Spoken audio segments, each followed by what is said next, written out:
کر کے حضرت ابراہیم علیہ السلام اپنے وطن فلسطین کی طرف روانہ ہو گئے۔ پانی ختم ہونے کے بعد خود بھی پیاس سے بے چین اور شیرخوار بچہ بھی۔ اس وقت پانی کی تلاش میں ان کا نکلنا اور کبھی کوہ صفا اور کبھی کوہ مروہ پر چڑھنا اور دونوں کے درمیان دوڑ دوڑ کر راستہ طے کرنا تاکہ حضرت اسماعیل علیہ السلام آنکھوں کے سامنے آ جائیں، اور مسلمانوں میں معروف ہے، اور حج میں صفا مروہ کے درمیان صحیح کرنا آج تک اسی کی یادگار ہے۔ اس وقت حضرت ابراہیم علیہ السلام نے اللہ کے حکم سے حضرت اسماعیل علیہ السلام کے پاؤں کے قریب پر مار کر چشمہ جاری کر دیا۔ حضرت ہاجرہ نے پانی دے کر اللہ کا شکر ادا کیا اور چشمہ کے ارد گرد پتھر رکھ دیے اور زمزم کے الفاظ بولے جس سے پانی رک گیا۔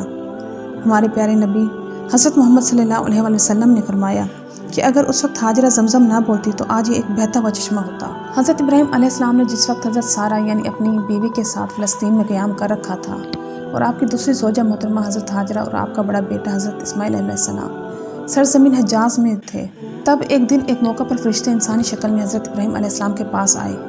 حضرت ابراہیم نے ان کو عام مہمان سمجھ کر مہمان نوازی شروع کی۔ بھنا ہوا گوشت سامنے لا کر رکھا، مگر وہ تو فرشتے تھے، کھانے پینے سے پاک، اس لیے کھانا سامنے ہونے کے باوجود اس کی طرف ہاتھ نہیں بڑھائے۔ حضرت ابراہیم علیہ السلام یہ دیکھ کر فکر مند ہوئے اور وہم ہوا کہ یہ مہمان نہیں معلوم ہوتے، ممکن ہے کوئی دشمن ہو۔ فرشتوں نے ان کا یہ اندیشہ معلوم کر کے بات کھول دی اور بتایا کہ ہم اللہ تعالیٰ کے فرشتے ہیں، آپ گھبرائیں نہیں، ہم قوم لوط کو عذاب دینے آئے ہیں اور آپ کو اولاد کی بشارت دینے آئے ہیں۔ حضرت ابراہیم علیہ السلام کی بیوی حضرت سارہ پس پردہ یہ گفتگو سن رہی تھیں۔ جب معلوم ہوا کہ یہ انسان نہیں فرشتے ہیں تو پردے کی ضرورت نہ رہی۔ بڑھاپے میں اولاد کی خوشخبری سن کر ہنس پڑی اور کہنے لگی، کیا میں بڑھیا ہو کر اولاد جنوں گی؟ اور یہ میرے شوہر بھی بوڑھے ہیں۔ فرشتوں نے جواب دیا، کیا تم اللہ تعالیٰ کے حکم پر تعجب کرتی ہو جس کی قدرت میں سب کچھ ہے؟ حضرت عبداللہ بن عباس فرماتے ہیں، جو فرشتے حضرت ابراہیم علیہ السلام کے پاس اس موقع پر آئے وہ تعداد میں 3 تھے، جن میں ایک حضرت جبرائیل علیہ السلام، دوسرے حضرت میکائیل علیہ السلام اور تیسرے حضرت اسرافیل علیہ السلام تھے۔ بعض روایات میں یہ واقعہ بھی بیان کیا گیا ہے کہ حضرت ابراہیم علیہ السلام مہمان کے بغیر کھانا نہیں کھاتے تھے۔ ایک روز کھانے کے وقت انہوں نے مہمان کی تلاش شروع کی تو ایک اجنبی ملا۔ جب وہ کھانے پر بیٹھا تو حضرت ابراہیم علیہ السلام نے فرمایا، کہو بسم اللہ۔ اس نے کہا، میں نہیں جانتا اللہ کون ہے اور کیا ہے۔ حضرت ابراہیم علیہ السلام نے اس کو دسترخوان سے اٹھا دیا۔ جب وہ باہر چلے گئے تو جبرائیل امین آئے اور کہا، اللہ تعالیٰ فرماتے ہیں کہ ہم نے تو اس کے کفر کے باوجود ساری عمر اس کو رزق دیا اور آپ نے ایک لقمہ دینے میں بخل کیا۔ یہ سنتے ہی حضرت ابراہیم علیہ السلام اس شخص کے پیچھے دوڑے اور اس کو واپس بلا لیا۔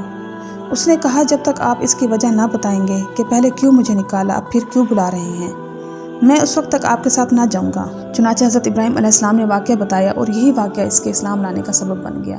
حضرت ابراہیم علیہ السلام کے بڑے بیٹے حضرت اسماعیل علیہ السلام جب 12 سال کے ہوئے تو آپ حجاز کی سرزمین میں آئے اور انہوں نے کہا، اے میرے پیارے بیٹے، میں نے خواب میں دیکھا ہے کہ میں تجھے ذبح کر رہا ہوں۔ چنانچہ باپ بیٹا دونوں نے اپنے آپ کو اللہ کی رضا پر چھوڑ دیا۔ اس آزمائش میں جب حضرت ابراہیم علیہ السلام پورے تھے تو اللہ تعالیٰ نے انہیں امام الناس کا خطب دیا اور حضرت اسحاق علیہ السلام کی بشارت دی۔ حضرت اسماعیل علیہ السلام حجاز ہی کی سرزمینوں میں مستقل آباد ہو گئے تھے، وہیں ان کی شادی ہوئی اور ان کی شادی کے بعد بھی حضرت ابراہیم علیہ السلام اپنے بیٹے حضرت اسماعیل علیہ السلام سے ملنے کے لیے حجاز کی سرزمینوں میں آتے رہتے تھے۔ چنانچہ جب حضرت ابراہیم علیہ السلام 175 برس کے ہوئے تو وفات پا گئے اور وہ جبرون شہر میں مقفیلہ کے غار میں دفن ہوئے۔ اب اس مقام کو الخلیل بھی کہتے ہیں جو بیت المقدس کے قریب ہے۔ امید ہے کہ آپ کو میری آج کی ویڈیو پسند آئی ہوگی۔ میری ویڈیو کو لائک کرنا اور میرے چینل کو سبسکرائب کرنا مت بھولیے گا۔ میں انشاءاللہ مزید دلچسپ معلوماتی اور اسلامی واقعات آپ کے ساتھ شیئر کرتی رہوں گی۔ میری طرف سے آپ کو ڈھیر ساری دعائیں اور امید کرتی ہوں کہ آپ مجھے اپنی دعاؤں میں یاد رکھیں گے۔ چلتی ہوں، ملتے ہیں انشاءاللہ نیکسٹ ویڈیو میں۔ اللہ حافظ۔